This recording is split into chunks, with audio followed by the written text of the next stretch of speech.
Parachute advance home minister स्वप्न गृहलक्ष्मीचं साकारत आहे वामनरी पेठे ज्वेलर्सच्या या विशेष भागामध्ये मी आदेश बांदेकर आपल्या सगळ्यांचं मनापासून स्वागत करतो. आपण आहोत आता वडाळ्यामध्ये.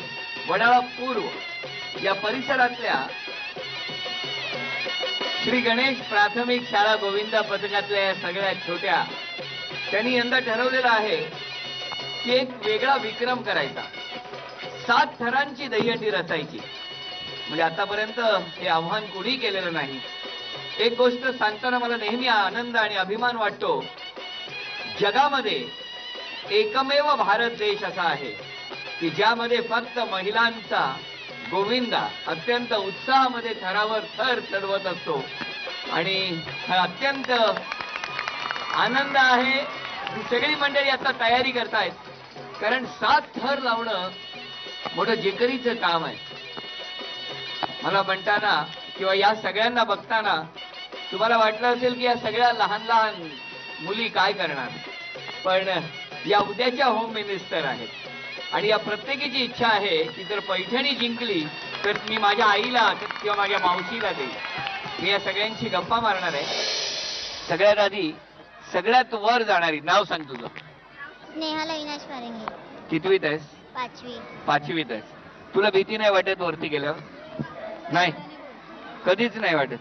तुला आज पैठणी मिळाली तर तू कोणाला देशील? आई. आईला? आईला. आईला. आईला. मम्मीला. आईला. आईला.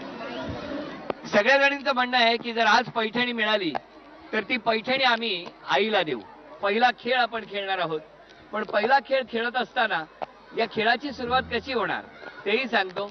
पॅराशूट ॲडव्हान्स होम मिनिस्टर स्वप्न गृहलक्ष्मीचं साकारत आहे वामनरी पेठे ज्वेलर्सचा हा विशेष भाग. आणि या विशेष भागानिमित्त या सगळ्या जणी आज आपल्या आईला पैठणी मिळवून देण्यासाठी खेळणार आहेत. बघूया कुणाच्या आईला मिळणार आज पैठणी. माझी मम्मी खूप चांगली आहे. दहीहंडीला म्हणजे माझ्या मम्मी पप्पांचा दोघांचा सपोर्ट असल्यामुळे मी इथपर्यंत पोहोचू शकली. मी अक्षता अनंत निवाते. मी आज इथे दहीहंडीमध्ये आले माझ्या आईवडिलांचं सहकार्य म्हणून. मी माझ्या आईवडिलांना असंच म्हणेन की तुमच्यामुळे मी आज इथे उभी आहे आणि तुम्हाला याचं श्रेय मी तुम्हालाच देईन. या मुलींच्या मनातली मतं आपण जाणून घेतली.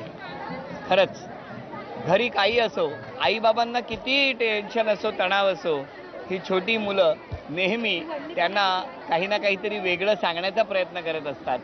मला असं वाटतं आईबाबांनी सुद्धा लहान मुलांना समजून घ्यायला पाहिजे. आजचा हा भाग, विशेष भाग, या सगळ्या जणी सज्ज आहेत, आपल्या आईला पैठणी मिळवून देण्यासाठी उत्सुक आहेत. तेव्हा आता मला बघायचं आहे की या उद्याच्या होम मिनिस्टर पहिल्या खेळात कशा यशस्वी ठरतात. यापैकी 30 जणी, म्हणजे एरवी यांना तर सवयीचंच आहे हो, थरावर थर रचत असायचं आणि वरून बिल्डिंगमधून सतत फुगे येत असतात. त्या फुग्यांचा मारा चुकवत न डगमगता एक एक थर लावत आपलं ध्येय गाठत असतात. तेव्हा आता मला बघायचं आहे की आज थोडासा उलटा खेळ, वरून काही वेगवेगळ्या रंगाचे चेंडू येणार. किती जणी तो झेल पकडणार, जितक्या जणींच्या हातात चेंडू तितक्या जणी पुढच्या खेळात दाखल. आईला मिळवणार पैठणी. होम मिनिस्टर उद्याच्या आपल्या आईसाठी खेळत आहेत हा पैठणीचा पहिला डाव. 1 2 3.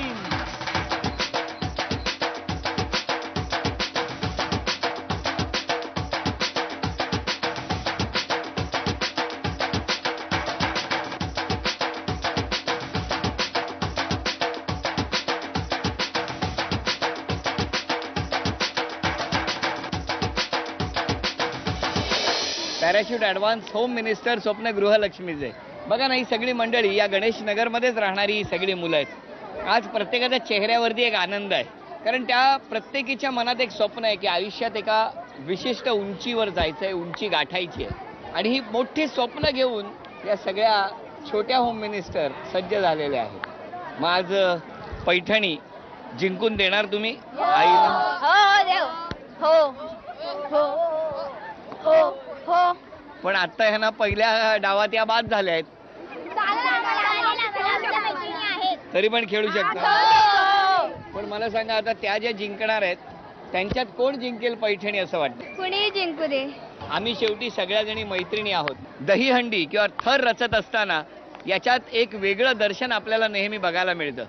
की हा एकमात्र असा प्रकार आहे की ज्याच्यामध्ये एकमेकाला सावरत दुसऱ्याला आपल्या खांद्यावर घेऊन आपण दुसरा कसा वर जाईल याची काळजी घेत असतो आणि त्याचबरोबर अत्यंत एकजुटीचं प्रतीक असतं.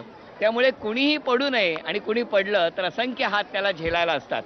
आज हा खेळ आहे याची जाणीव या सगळ्या छोट्या माझ्या मैत्रिणींना आहे आणि त्यामुळे कुणी जिंकलं तरी सुद्धा यांना आनंदच आहे.